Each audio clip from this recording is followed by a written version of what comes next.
Hi, my name is Robert Mallon. I'm the co-founder of Rusty Lion Academy. Let me ask you a question. Have you ever planted a garden, either a vegetable garden or maybe a flower garden? Now, when you planted that garden, did you notice that weeds came up? You don't have to plant the weeds. I don't know what it is. They just come up. Back when my sons were younger, we used to always plant a garden every year, and we would plant things like lettuce and cucumbers, radishes, melons, different things like that. And it was invariably, we would tend to those things that we planted, but we always had to go out and we had to pull weeds. And that was a big lesson to my sons. You have to get the weeds out of the garden. Every year at the beginning of the year, I read a short little book called As a Man Thinketh by a gentleman by the name of James Allen.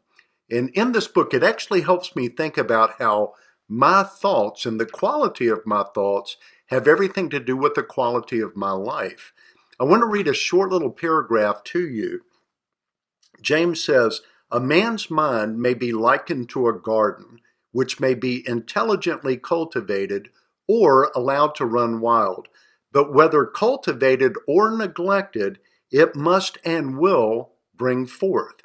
If no useful seeds are put into it, then an abundance of useless weed seeds will fall therein and will continue to produce their kind."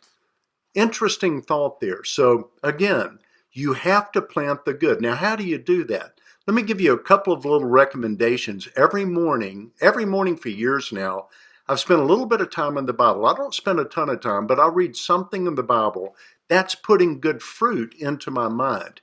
Followed by, I always read about 20 minutes or so of a good book.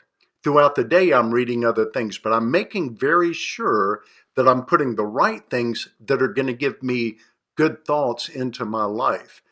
I make sure that I hang around people that give me good thoughts and that spur me to higher level thinking.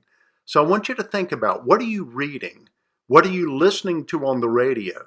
How much news are you watching? I would even suggest that maybe you take a news fast for a month or so. Listen, the world's going to keep going whether you watch the news or not. You don't need to worry about that. What type of people are you spending time with? It's going to really produce fruit, good or bad. Think about that.